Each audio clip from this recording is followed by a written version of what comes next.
It was ongoing with me. I would get up and drink. I would go to work and drink. I would come home and drink. And that was my way of life. I had an older sister, and in 2008 we received a phone call from her husband saying that she was involved in a very serious home accident. She had fallen outside on her patio. It was a concrete patio, and she hit her head because she was in a drunken stupor, and she needed emergency brain surgery because of the trauma that she had suffered. And so they were able to stop the bleeding in her brain, but her organs started shutting down one by one. So here I was, hadn't had a drink, being a full-blown alcoholic myself, hadn't had a drink in probably a full day, which was, a lifetime for me. And during the time we were watching there, and they said that she wasn't going to make it, and we had made the decision as a group, with her children present and her husband, that they were just going to go ahead and pull the plug.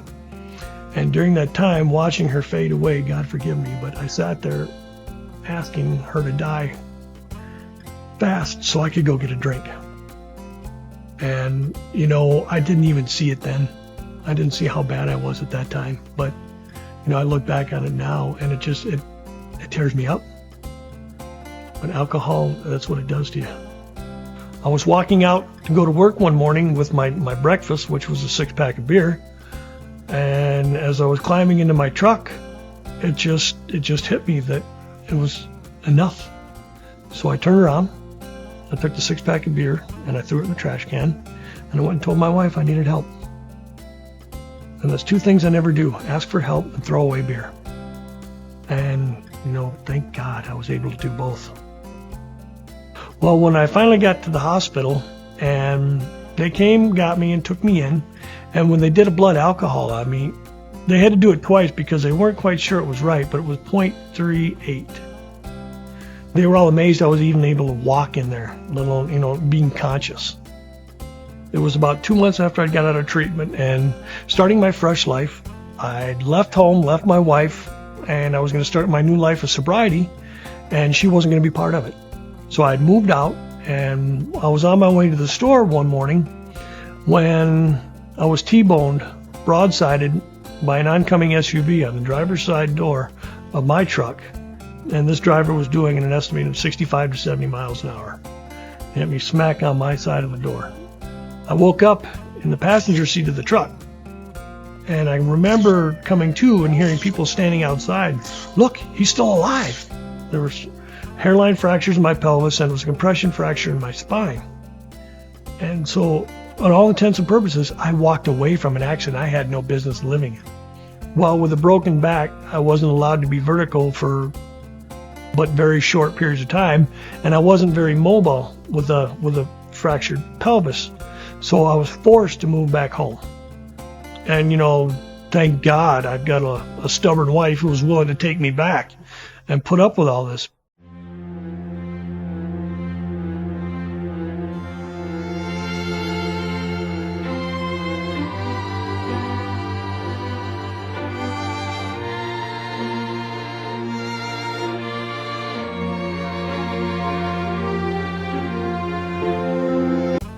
But during my recovery, the only thing I could really do was watch television. And so as I was thumbing through the channels, I noticed a gentleman, and I happened to stop because he was proclaiming that you can't prove biblically that the Sabbath was changed from Saturday to Sunday, and that it's not biblical. And I thought, well, you know what? I think I can do this. So I took up my Bible and I did something strange to me, which was actually studied.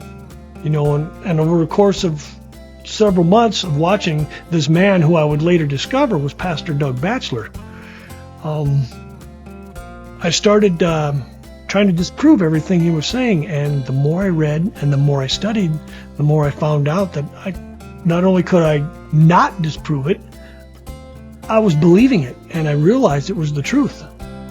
Then I started soaking up everything that Amazing Facts had. I was at their website, doing all the reading. I was looking at the Sabbath truths. I was, downloading, streaming everything they had, and I was really, really getting it. And it helped me so much over a process of about 3 months while studying, with Doug Batchelor and the Amazing Facts team. And then, of course, just my Bible.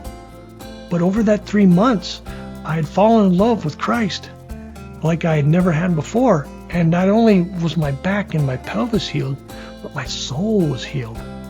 And I experienced an emotional and a mental healing that, I had been longing for years. I've got to do something. What do I do next? So I looked up in the phone book and I found the number for the local pastor. And I called him and I said, "Hi, my name's Brian. I've just been converted. Where do I go?" And the poor guy was like, "Brian, it's nice to meet you. Converted from what and go where?" And I said, "That's what I want to know." But we had a little laugh over that, and he thought it was funny. And before he knew it, I was, heart and soul into this little church. And I was studying with the pastor and decided, I want to be baptized. I want to be rebaptized. And we thought, great. So I did some study, and we agreed that I was going to be baptized on this date. Well, the next morning, my wife asked me, "Do you realize what day this is?" And I said, "Well, it's Sabbath." And, Sabbath was amazing in itself. But she said, "Look at the calendar." And when I looked at the calendar, on that day was my 1-year anniversary of my sobriety. I was being baptized 1 year after being sober. And I just thought, there's no such thing as coincidence. That was just amazing that God would work that for me.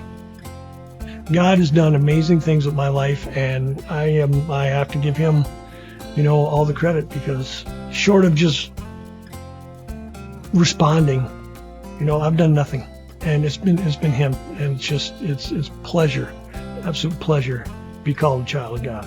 I'm really thankful that God used Amazing Facts television program and Pastor Doug Batchelor to make a change in my life.